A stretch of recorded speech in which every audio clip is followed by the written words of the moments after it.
Hi, welcome to episode 22 of Beat the First Man with me, Reedy. Welcome aboard online to all the new subscribers, all those who've continued viewing. Let's keep the BT FM bus rolling along. It's like that, that's new, isn't it? What we got this week? Well, we've got 4D is back. It's been a little while since we've had a 4D, so that's back. TEG will be here. He's got someone else in his sights as usual, and we have a brand new feature. Yes, we've not had one for a little while, so brand new feature coming up as well. So lots to look forward to. Zooming in as well, we have former football casual turned author lecturer Riaz Khan. Trust me, stick around for that. If you're watching this and thinking this is shit, I'm turning off, don't. Honestly, the interview of Riaz later, well worth sticking around for. Very, very interesting man. So we'll kick things off as always with Stoke Gabriel still wearing the shirt. Obviously they've still not won a game since the start of the season. They're in lockdown currently, so they've got no chance. But I'm afraid we bring you some sad news. Gaffer Savage has gone. He's no more. So Mark Richardson and the club have come to an agreement that that Mark is going to step away from the club to do his own thing. I just want to say from the podcast, Mark's been great fun. He's taken everything in good spirit, good fun. He's been very helpful in terms of getting players to come on for me as well. So Mark, all the best, mate. But the Stoke Gabriel bus will continue to roll on as they look for that first victory. Mark's former assistant Luke Joyner has now taken over as first team manager. So I'm sure Mr. Joyner will sort that out and get things going. Easy, cheap gag. And it's plain sailing to see what needs to happen. Honestly, it's literally like you've turned on the Dad's Best Jokes Instagram page or got your 101 Greatest Christmas Jokes book out the cracker, isn't it? So good luck, Luke. Let's hope you can get that first win should they get football going again at some stage. But excitingly, very excitingly,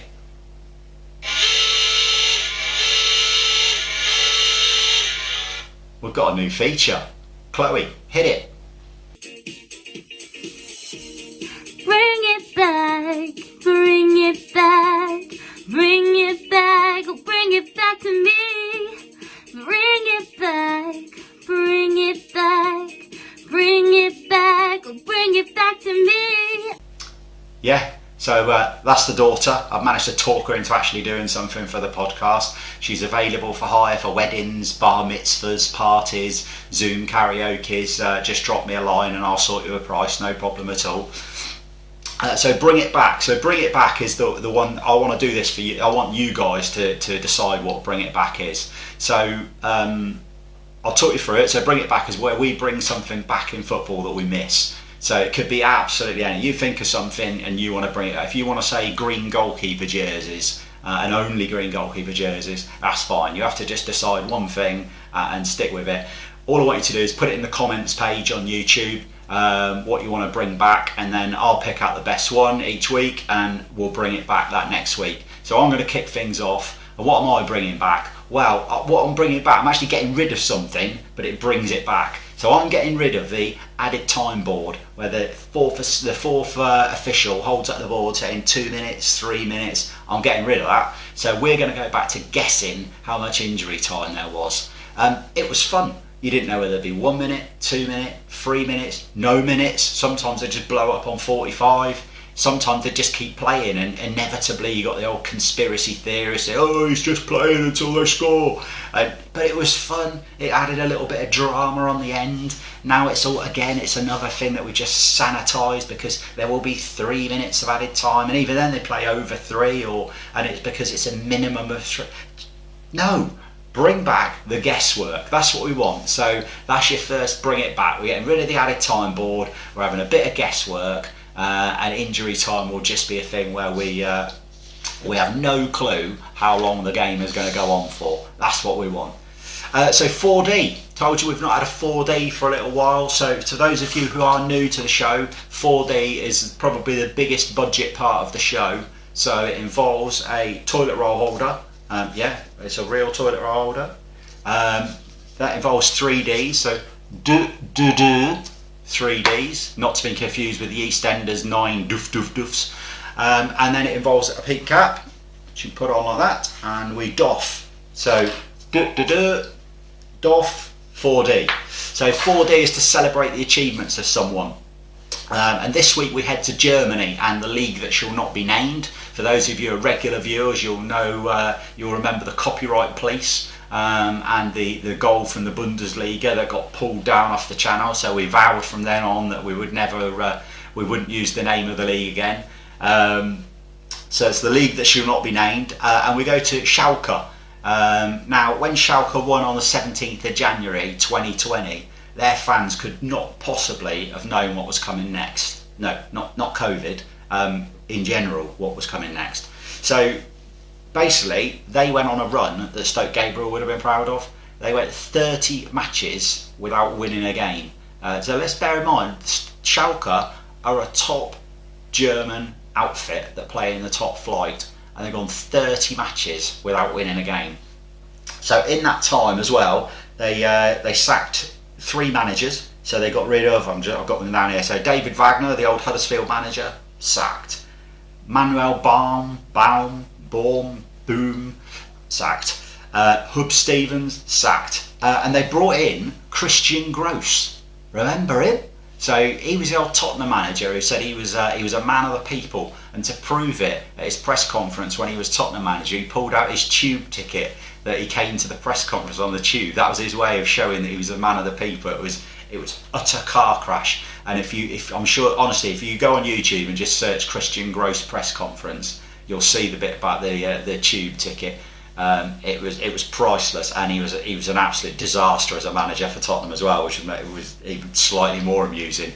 But anyway, so Christian Gross has come in on his white horse for Schalke, and 358 days after their last victory, they won. So they beat Hoffenheim 4-0 and avoided going a full calendar year without victory. They also avoided equaling the record, which is held by the rather brilliantly named Tasmania Berlin, who had gone 31 matches in the top flight. There's another story in amongst that if you really want to Google Tasmania Berlin. That's great. But yeah, so it's fair to say, let's just pop this on. So Christian Gross, we've mocked you for many a year over your instance at Tottenham with your tube ticket, but for now, Christian Gross, 4D, my friend. Well done. Look who's here. It's the main bear, still on crutches. How are we, Ted? Bored shitless.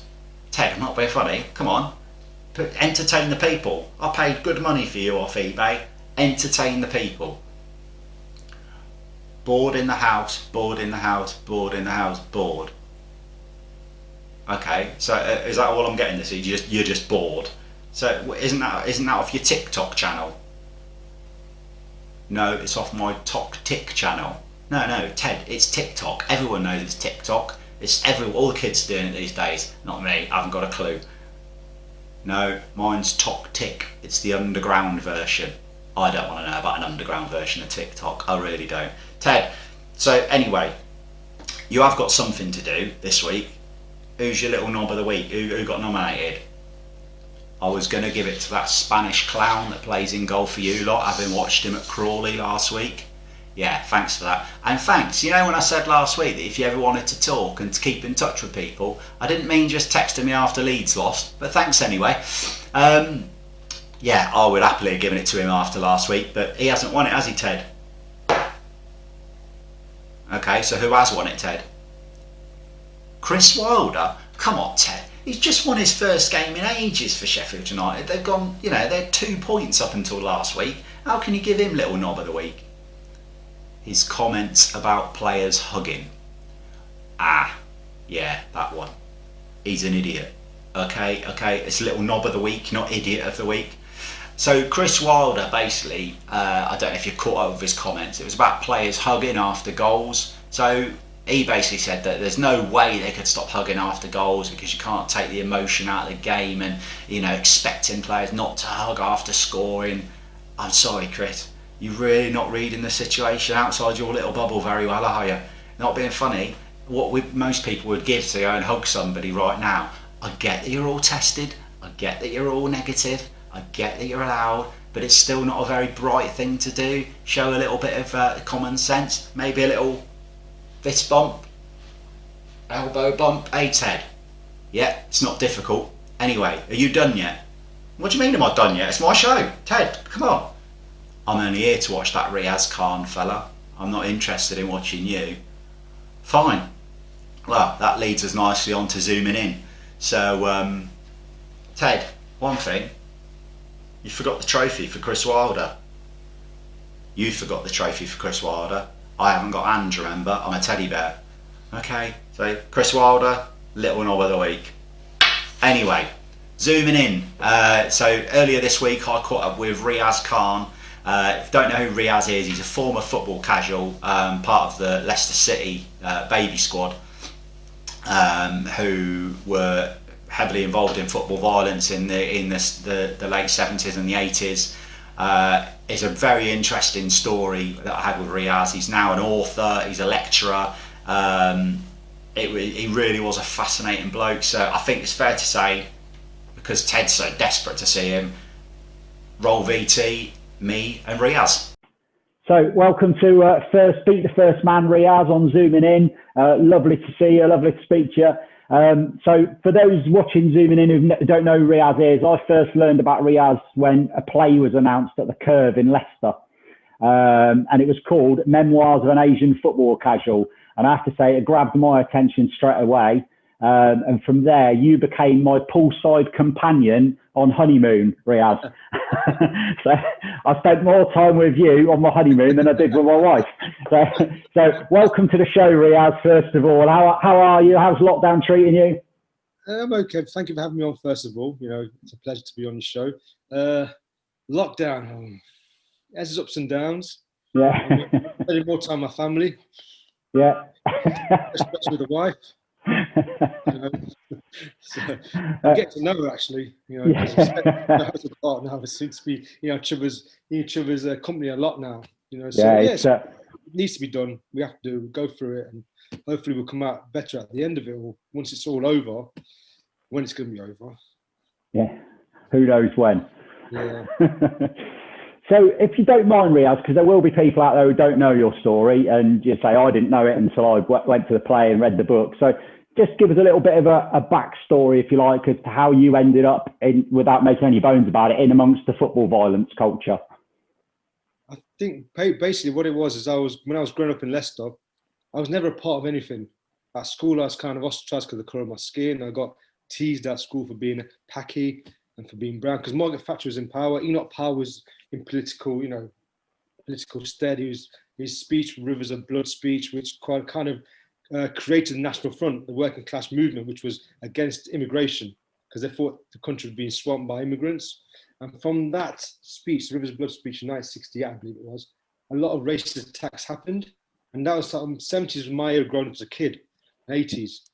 So I was always subjected to sort of racial abuse, and it wasn't easy, because Leicester itself has a lot of ethnic minorities, but we didn't live together. We sort of lived apart from each other, and there was a lot of racist incidents. So at school, it was about 10 of us in total of ethnic minorities in the whole school. So it was a daily struggle, you know, with identity and with who you were and who you wanted to be, and you know, it was a struggle. And I didn't belong to any subculture. At that time, there was mods, skinheads, there was the punks, there was the grebos, you know, with the long hair and the tassels and stuff, and you know, the patchouli. I always remember that smell, like patchouli, it was called, some sort of like shed used to wear. Patchouli, I think it was called. It could be, yeah. Sounds familiar. What age are you? In the 40s, are you? I'm late 40s, 49 I am. I'll take 30, Riaz. So you was kind of in that era, kind of, sort of thing. You was kind of, yeah. And I didn't belong to anything, you know, because being an Asian lads, the Asian guys in those days used to watch Bollywood, you know, flares and big collars and sort of longish sort of hair. There wasn't no fashion sense or any sort of, and the culture, because majority of people in Leicester were Indians and we were Pathans. We came from like the Northwest frontier, and there were hardly any Pathans in Leicester. So we kind of sort of felt, even though my dad was from Pakistan and mum was from Afghanistan originally, but she was Pakistani as well, according to their passport, we didn't really belong. if you get what I mean. Yeah. So leaving school, I went to college and bumped into a bunch of Asian lads, and they formed gangs in those days because of the racism that they were subjected to. And I think this stemmed from the film The Warriors, you know, that classic film The Warriors from 1980, I think it was, 79, 80. Yeah, early 80s, wasn't it? Yeah. Yeah. I think that film stemmed a lot of that, kind of encouraged guys to form gangs, you know, to protect themselves. Because you saw gangs that are multicultural in that film. You had black, Hispanics and whites in one gang. Then you had the gang which was just, you know, it was just a mix of cultures in one gang, in different gangs. And I think that kind of inspired all these Asian lads and black lads to join together and fight against the racists at that time. Even the Irish lads sort of joined these black and Asian firms as well, gangs, because they had obviously people fought the Irish with the IRA, and they got a lot of stick as well for being Irish with an Irish accent or Irish names. So at college, I saw all these Asian gangs. I thought, oh, okay, this is interesting, because at school I was never part of anything, even though, you know, I knew some of the lads and stuff, but I was never a mod because I couldn't afford the clothing. I couldn't afford the skinhead dress sense, even though I loved the way they dressed. I mean, they used to wear these like lambswool jumpers, check shirts, tight jeans, and desert boots. And I used to love that look. I used to think it was smart, and the suede head. I used to think that's a cool look. You know what I mean? It was a cool look. My parents wouldn't afford that sort of clothes for me because, you know, it was expensive, and you had to send money back home to their own families. So they were supporting families over there and here as well. So money was scarce, and being working class, it was tough, you know. So when I went to college, I saw these gangs. I thought, and then I got dragged into a gang. I started becoming a gang member just for protection, because we used to go from town to go to college, and there was a lot of racist incidents. There was a lot of gang fights as well between the ethnic minorities to fight who was the toughest gang. Right. Okay. So, yeah. See who's the toughest gang. It was like the Warriors mentality: who's the toughest and the baddest and stuff. And one day I was in the town centre. I was in the shopping mall called the Haymarket. It was a dive. I don't know what I was doing half the time because there was nothing there. It was just a dive. It was dark, dreary. It smelled like piss. You know, BO and piss. That's what it smelled like most of the time. I don't know why we hung around there. I have no idea. As kids, you know, 16, 17 years old, it was because Margaret Thatcher, there's no jobs. It was just mass unemployment, 1 in 10. Even UB40 sung about it. I think it went down to 1 in 7 one time. You know what I mean? And there was nothing much. College was boring. I mean, I was daydreaming all the time. I just didn't do well at college. Didn't do well at school. Didn't do well at college. So I started hanging around town. And I saw a group of lads walk past me. I was upstairs, like this 2-tier thing. So I looked down and saw a group of lads walk past me, led by a black lad. And they were really well dressed. Deer stalkers. They had golfing gear on, tennis gear on. And there was like a little unit, about 10 of them. They looked like an army unit just walking through. And I looked at them in awe. I said, what the hell? Who are these lads? I remember seeing them previously, a year before, fighting some guy in town. But I didn't really take notice of the clothes they were wearing, just the way they were beating this geezer up. I was more enthralled with the violence than the dress sense. But this time I saw them and I thought, whoa, these guys look really cool, because they had like bright coloured tops on. Not really bright, but not in your face, but nice coloured tops and nice trainers and jeans. And they were with a black lad, which I thought, okay, that's a bit unusual for white lads hanging around a black lad, you know, sort of following a black lad, following him. Yeah. Like he was the leader. And I said, wow. And I looked at the leader, and it was a Rasta. He has like a red raincoat on, like an anorak sort of thing. And I said, I want that jacket. So I scraped, I did this, did that, tried to I walked around every single sports shop in town. I couldn't find it. I found a blue jacket, which I thought was his jacket. So I brought it. It was Patrick Gugul. He had a feeler jacket on. You know what I mean? Completely different label altogether. Yeah. And I thought it was really cool. I wore that with skin tight jeans and, you know, slip-on trainers, like Kung Fu slippers then. This was 1982. Then from then I slowly started, 1983, I started dressing more and more of a casual. But I didn't know that dress sense belonged to the football scene. And one day I was in town and I was hanging around this Haymarket again. This is like 83. And I'd actually got designer clothes on because there was a golfing shop near where I used to live. And, you know, me and my brother used to go in there every now and then and get, you know, Lion Scott jumpers and Pringle jumpers and roll necks, you know, Pringle roll necks and Lion Scott roll necks. And we used to either buy them or pilfer them if we could, you know, whichever way, just to get it. He was like 17 years old. Yeah. And I started wearing that sort of clothes around town. And this mixed race lad come up to me, kept looking at me. I thought, what's he looking at? And he walked up towards me, goes, he looked at me up and down with scrutiny, you know, who are you, sort of thing. I said, what do you mean? He goes, I never seen you on football. I goes, I don't go to football. What do I want to go to football for? I can watch it on telly, sort of thing. And I was an Arsenal fan then. Yeah. And 1 second. That's right. It's a live podcasting. What can you ask for? Because we've got the cat there. He's like nearly 19 years old. And they come to visit him every single minute of the day. Because he's on his last level. Thing. So they didn't know that I was on a live podcast. I told my wife I'm on a live podcast. Don't disturb me. Obviously, the message didn't go upstairs, did it? You know, typical. Yeah, it won't. So, what was I saying? Yeah, so I was in the Haymarket and he came up to me and said, well, you're dressed like a casual. I said, a trendy, we used to call him those days. Trendy. I said, you what? Because you're trendy, you dress like a trendy. You can't dress like that unless you're going to football. You'd be classed as a plastic. You know, if you wear the gear, you don't go football, you're classed as a plastic in those days. Because look, there's a big match on Saturday. I'm organising a little firm, this is what he said to me, of young lads, ethnic minorities, to join the baby squad. And we're going to go down and get to the Zulus because they're all black lads. So it's all right, I'm down for that. So I was excited. Saturday morning came, I was really excited. Put my brother's Fila BJ on, I had like a roll neck on and tight bleached jeans and my Puma G Villas, doing kung fu kicks in the mirror, trying to stretch, you know, karate kicks. I used to do karate then, just for protection. So I was just stretching, excited. Got to the train station and I saw an array of lads, all different clobber on, different gear on, you know, Chini, Fila, Eles, Pringle, Lion Scott. Just in nowadays, these labels are more mainstream now, but in those days, they were really hard to acquire. Yeah. You know, I looked at it and I thought, whoa, I was in awe. I was gobsmacked. And one of the lads from school who I knew came up to me and he was a member of the baby squad. I was like, what the? And he looked at me and goes, you made a change. Because he remember I was a tramp at school. I was Yeah. a real tramp. And I saw a couple of Asian lads there. I thought I was the only Asian lad there.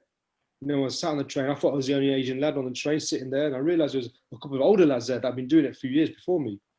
And I felt at home. I actually felt I belonged to something. For once and for all, I actually belonged. It was a multicultural thing as well, which I loved about the baby squad. And that's why I joined this thing, because it wasn't about the violence. It was more about the camaraderie, the unity with different colours and different ethnic. Okay, there was 1 or 2 snidey remarks because a few more Asians started coming in. There was 1 or 2 snidey remarks from the ex-skinheads that became casuals.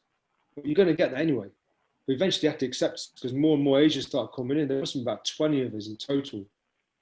And so I sat there and I thought to myself, this is it. No one's giving me dirty looks. No one's cussing me. No one's, looking at the way I'm dressed. Well, they do look at the way I'm dressed because they all see what sort of gear you got on. And I thought, wow, this is it. I found my belonging. I found what I've been looking for all these years of not belonging to anything. Not belong to the mods, not belong to the rockers, not belong to the Asian gangs. Because I didn't feel I fitted in with the Asian gangs because they're mostly Sikh lads. And they spoke their own lingo, they had their own little culture. They didn't really belong to it, if you get what I mean, because I'm from the Northwest Frontier. Our culture was completely different. And I wasn't religious then. So I just thought to myself, wow, this is it, great. I'm here, I'm doing this. And I got hooked. As soon as I got at the train station, everybody's looking at you. I noticed people looking at us and I thought, well, I'm getting attention here. Yeah, because I never got much attention. The only time I got attention was from racists, you know what I mean? Get the back in. That's the only attention I got in those days. Now I was actually getting attention for the way I was dressing and who I was with. Yeah. And as soon as I got at a train station, New Street train station, there was all these Zulu warriors came running towards us, a massive fire. I was right in the middle of it, and it was electrifying. The adrenaline, the fear, I'm on a live podcast. No, left him later on. Sorry, my son's walked in. My wife has no worries. Hello. Anyway, yeah, so it was electrifying. The fear, the adrenaline, everything mixed in one. I was right in the middle of it. Everybody's fighting in front of me. Bam, bam, bam. And I didn't know what to do. It was like something out of The Warriors, the film The Wanderers. Remember The Wanderers at the end when they all had mass scrap? Yeah. That's what it felt like. I thought, what's going on here? I just couldn't believe it. I didn't know. I knew it was the football culture, but I didn't know it was like this. Yeah. And then obviously I got arrested for hardly doing anything, just putting my umbrella up, going towards hit someone. I got arrested. And I was in a police cell with other members of the baby squad, and I got to know a few of the members. And then from there, I just didn't stop going for 6 years. I loved it.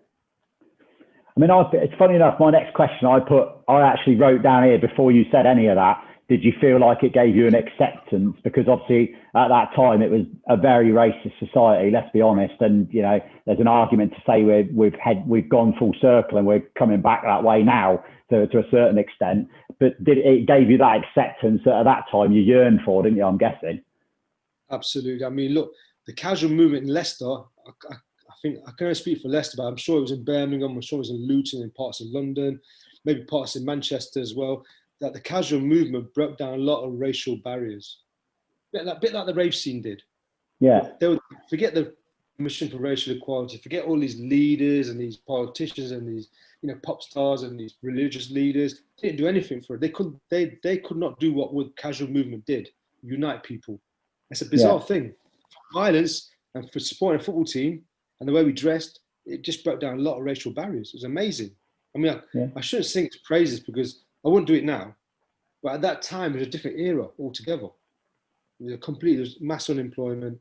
There's a lot of racial tensions. There's a lot of, you know, just it was a lot of things going on in the 80s. It was a time of change. It was dynamic. It was always changing. Politically, socially, it was just changing.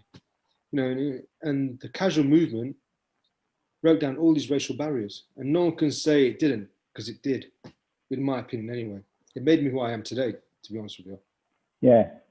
And I think that's where people find this really interesting that you say that, because I think the general conception of someone who was in that culture at the time, the general conception was that the media portrayed it was people in good jobs who basically went out for a release from their good jobs at the weekends, had a fight and went back to their good job. And that's what the media pushed out to the public. And that's what the public believed. But actually, it was a lot deeper than that, wasn't it? Like you say. Absolutely. I mean, there were people from all different social status. You've got the unemployed, you've got the working class, the guys that worked on the building site, works in the factory, and you've got the middle classes. They all joined together. We didn't care if you was rich or poor, but if you looked the part, you stood your ground, and you was one of the lads, that's all that mattered. I mean, the baby squad itself, the original baby squad I'm talking about, I'm not referring to the baby squad now, but the original baby squad was a different mix altogether. I mean, we had all these different gangs from different areas of Leicester that came together to join the baby squad. You know, it was great. It was at that time it was great because we was all together, all one. Yeah. You know, it was brilliant. I mean, sorry, go on. Go on. Sorry. I mean, it was a clothing that kind of. I think the clothes was a major factor because there was no music attached to this casual movement. I mean, you had lads that listened to indie music, then we had us lot who used to listen to hip hop and funk and jazz funk and soul and stuff and dance music. And you had other guys that listened to reggae. You had guys that listened to, you know, heavy metal. It was just a different. There's no music attached to this movement, so that's what I think. It was a clothing mainly, and the Leicester FC that joined us all together. Yeah. So one of the other popular misconceptions about the lads who got involved in football violence was that people used to say that the football was of no interest to them, and actually, if you took the football away, it would still happen. So, first off, how wrong are they? And secondly, did the result on a Saturday at that time when you were involved in that movement, how much did that result on a Saturday mean to you in like comparison to now where you just go as a fan of the football for sake of argument, for want of a better phrase? In those days, for us lot, the result didn't really matter. All we was looking for is the kickoff. We can get to opposing fans. Okay, some people were really passionate about Leicester City FC. You had some diehard fans that used to come along as well, that used to get involved. But to the majority of us, we didn't care if we won or lost. As long as we had a kick-off with the opposing firm, that's what really mattered. As long as we can get to them, as long as we can have a ding-dong, the result didn't really matter. And your first question, what was your first question again? So if people say that if you had the football violence, if you took the football away, that violence would still have occurred. So like you're saying, obviously it was attached to the clothing, seen as much as anything else. Would it still have occurred without the football? No, because it belonged to the football. It was a football thing. It was definitely a football thing, a working class football thing. If you take it to rugby, it wouldn't happen for some reason. It's definitely, without the football, I don't think it would have happened. Yeah. I mean, it is definitely a football thing. Because look, you had groups like the EDL that rose, that wanted to kick off. And that wasn't the same as the football violence in those days, you know what I mean? Even though they tried to recreate it, but it backfired on it. It didn't really recreate anything. But the football thing was, it was definitely associated with football, 100%. 100%. So whoever's saying that they got it wrong. It's definitely associated with football. Yeah. Okay. And now, obviously, there did come a point where you just either woke up one morning or you went home one night and said, actually, do you know what? Enough's enough. I'm not doing this anymore. Was there one specific incident that made you say, that's it, I'm done? Or was it just a gradual sort of weaned yourself off it, if you like? I think the first incident was in Bournemouth when we played Bournemouth for one weekend in 87, I think it was. And there was an incident, we could have heard a loud, we went there for the weekend. Loads of us went down for the weekend. It was like a summer's eve. It was like summertime. It was like end of summer when we went. Or was it the beginning of summer? I can't remember. It was like either the end or the beginning of summer.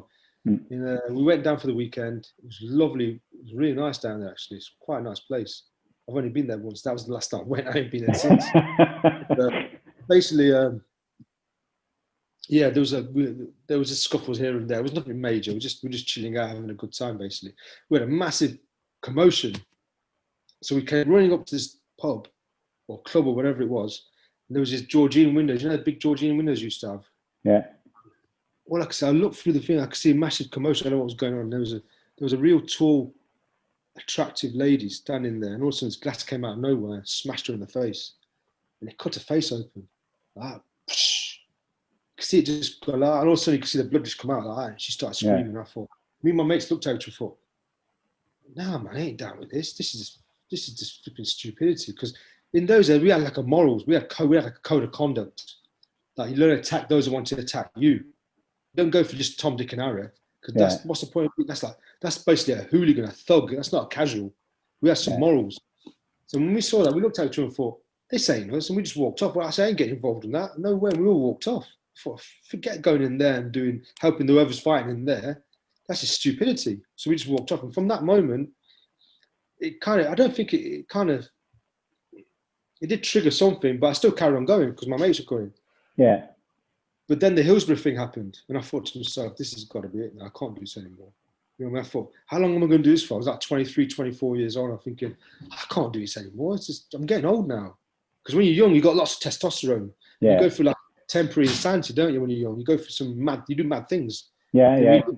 You look back and think, did I actually do that? I don't know. There's plenty of those.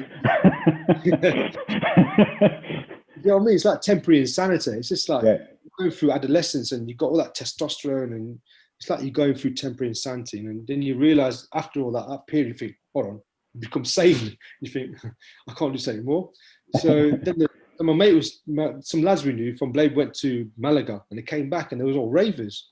So we jumped on that. We thought, this is better than doing that. So instead of fighters, we became lovers. So we became ravers instead. And that was the Hillsborough thing kind of made a few of us think, hold on, man, we can't do this anymore because it's getting ridiculous now. And that time, they blamed the Liverpool hooligans for it. Yeah.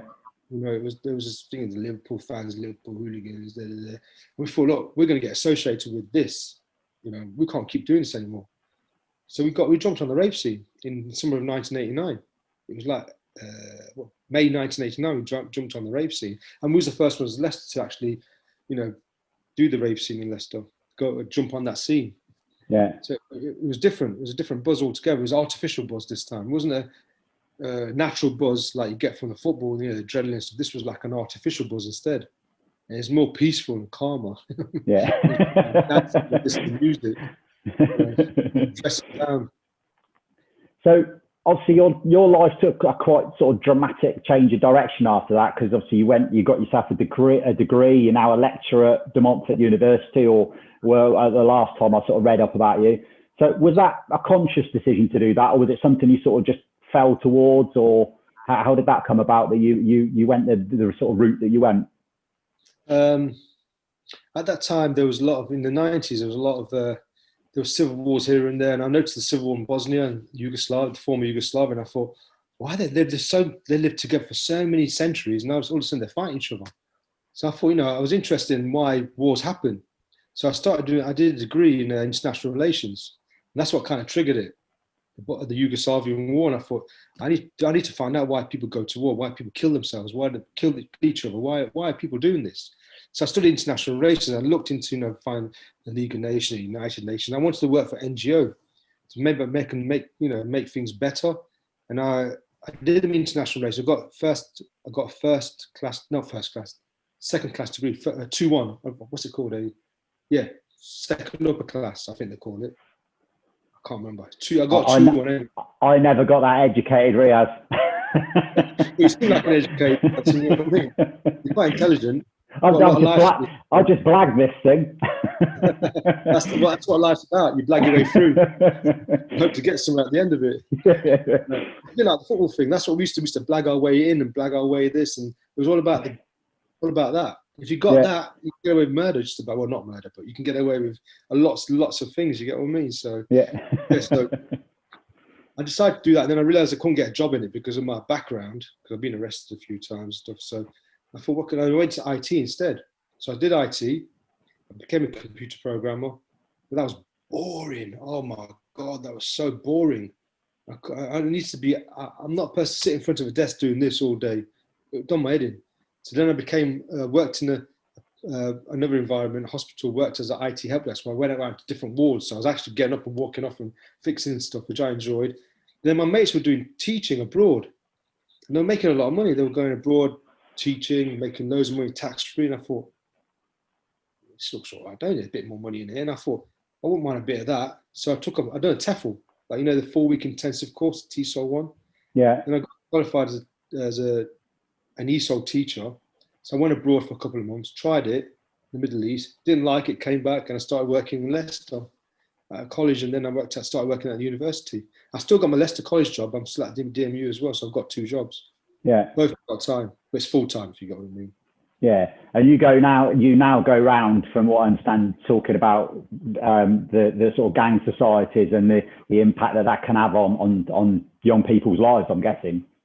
Yeah, I used to do that, but because of COVID, I've not had a chance to do it for it's been about 18 months now. Last time I spoke, I went to a local school not far away, to these unruly kids who caused trouble in school. And I sat with about 10 of them and just spoke to them about my past and talking about our gangs and, you know, you're going to end up down this path if you don't sort yourselves out. And one lad took it all on board and he changed his life from this little conversation we had. Well, I hope he has.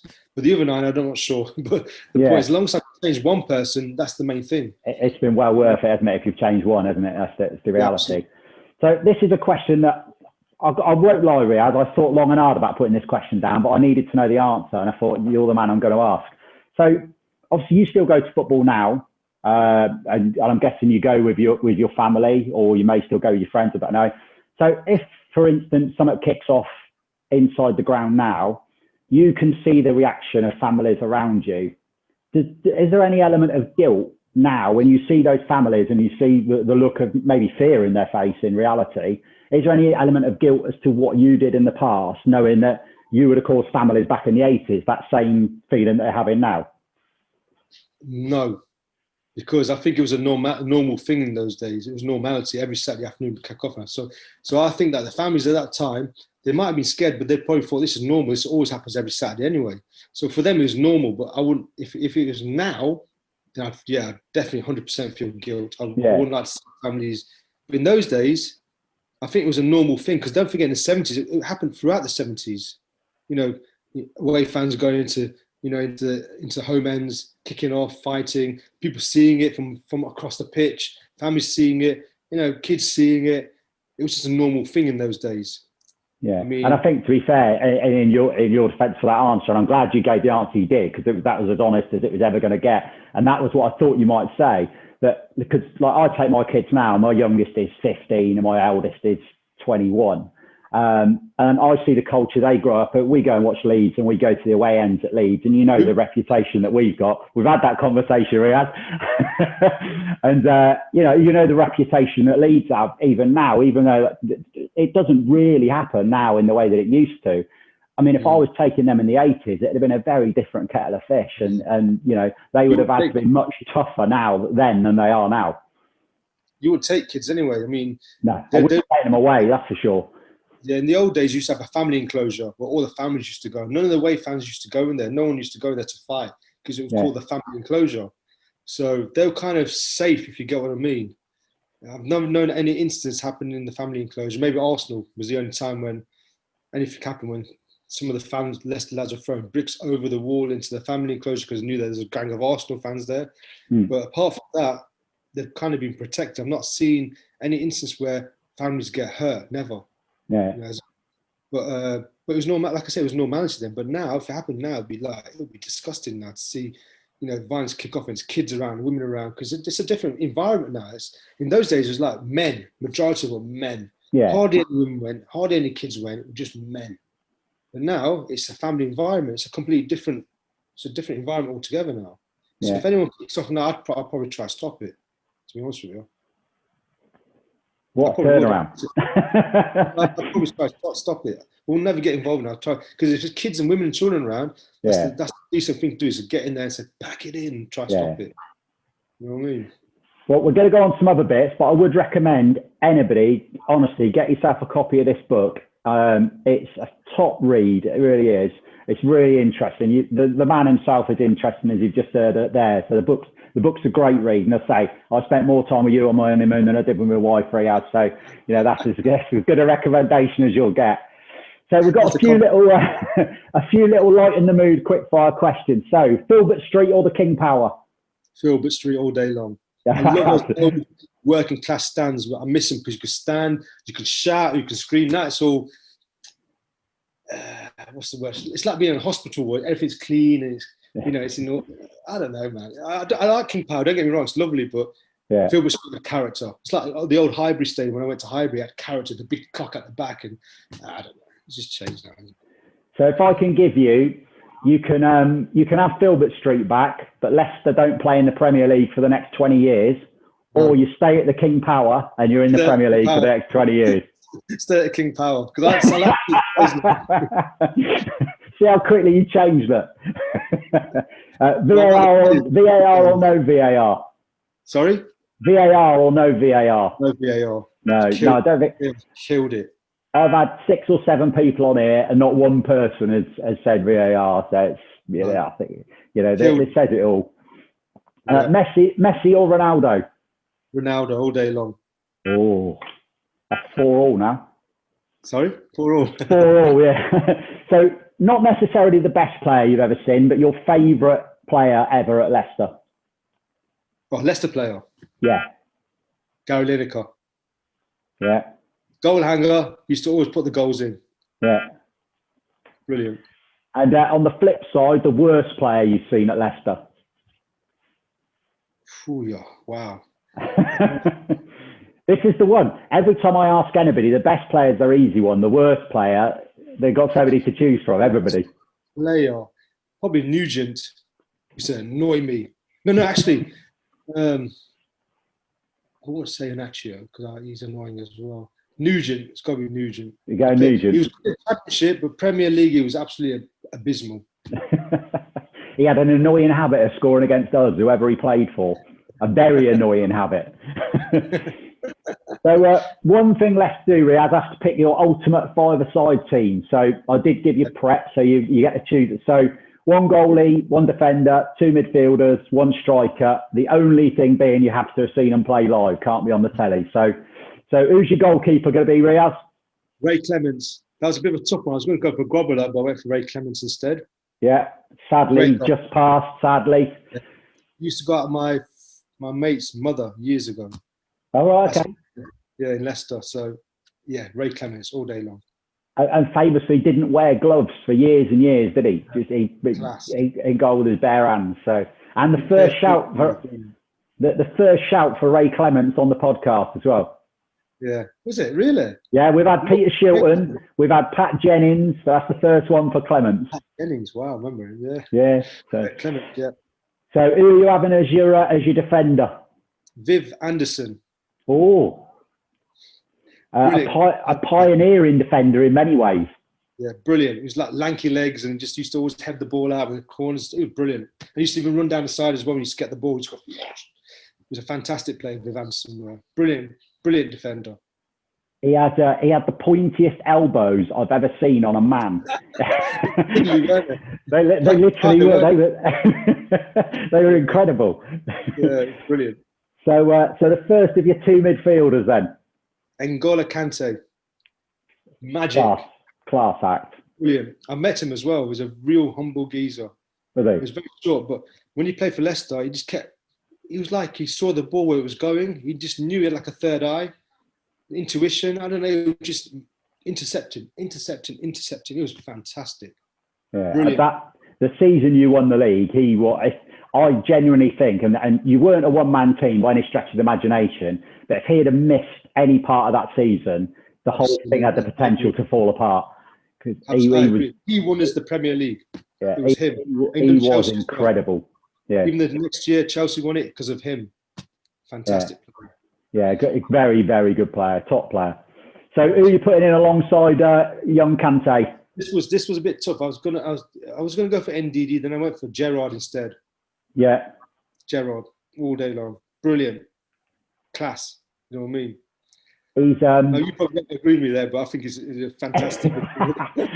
I like Gerrard, to be fair, and I've got a funny little feeling that, and there's been rumours about it for quite some time, that when Bielsa eventually leaves us, which won't be long, that he is the man we'll go after to be our next coach.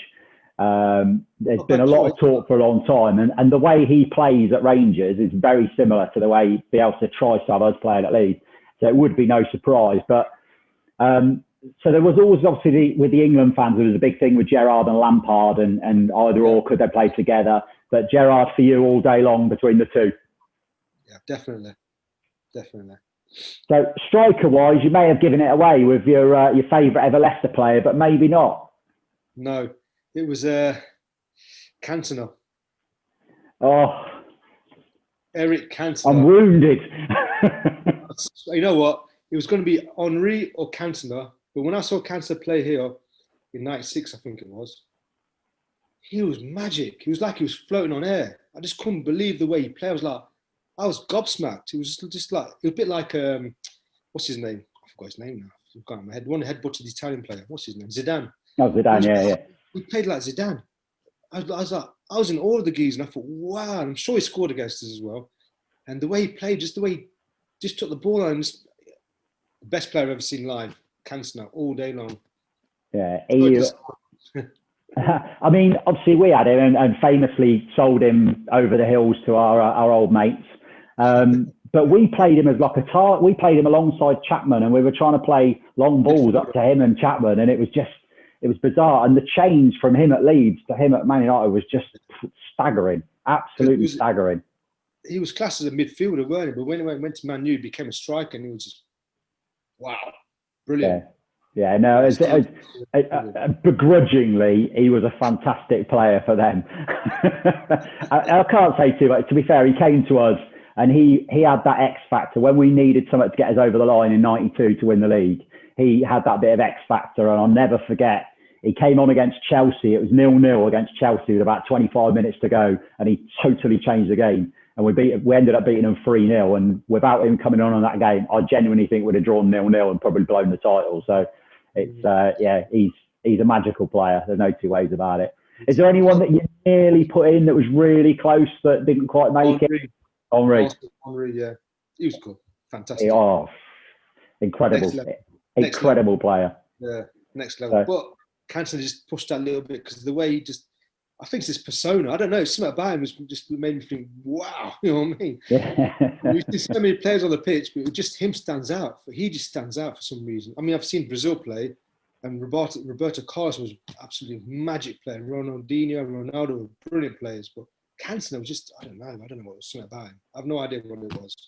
He's another one, and we've had this, as I've done these with people of different ages picking their five-a-side teams, he's another one who could still play now in the Premier League and fit in quite comfortably.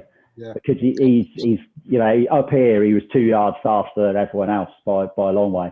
So, definitely. Riaz, it's been an absolute blast. I've loved it, and you know, I'm sure the guys watching will have enjoyed it as well when we put it online. Thanks for being so honest, for being so frank. I didn't expect anything else, if I'm being honest.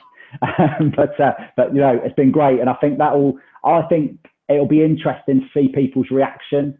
Who will have in their head a thought process around the football violence culture And I think you might just have changed a few people's minds on it and why it happened and what happened. And fantastic that you have ended up doing what you've ended up doing. And like you said, if you could change one person's life, which hopefully you've done with that lad, then everything you're doing now is well worthwhile, my friend. Thank you. So from everyone on the podcast, Riaz, thank you so much. Take care, and we'll see you soon. Cheers, pal. Nice one. So there you go. Do you enjoy that, Ted? Yeah, he's much better than you. All right, we'll see you next week then, yeah? Jesus, he's getting a bit above his station, to be honest. I know he's a Hollywood star and all that, but yeah, Riaz was fascinating. Obviously, I could have sat and talked to him for hours, and we did say that once this is all done, maybe there's a longer conversation to be had in a pub at some stage, but who knows. So next week, zooming in, will be the Beat the First Man FA Cup. That will be back next week, so there's something to look forward to. Everyone's still in, all 8 players are still in, although some people have got less teams than others. Kean's got 2 left. So just before big Guess v Knowledge though, big news. The Lineal European Cup and the Lineal UEFA Cup both have changed hands in the same week. So Bayern Munich, who have held it since the start of the season, they messed up. They lost to Borussia Mönchengladbach, having been 2-0 up.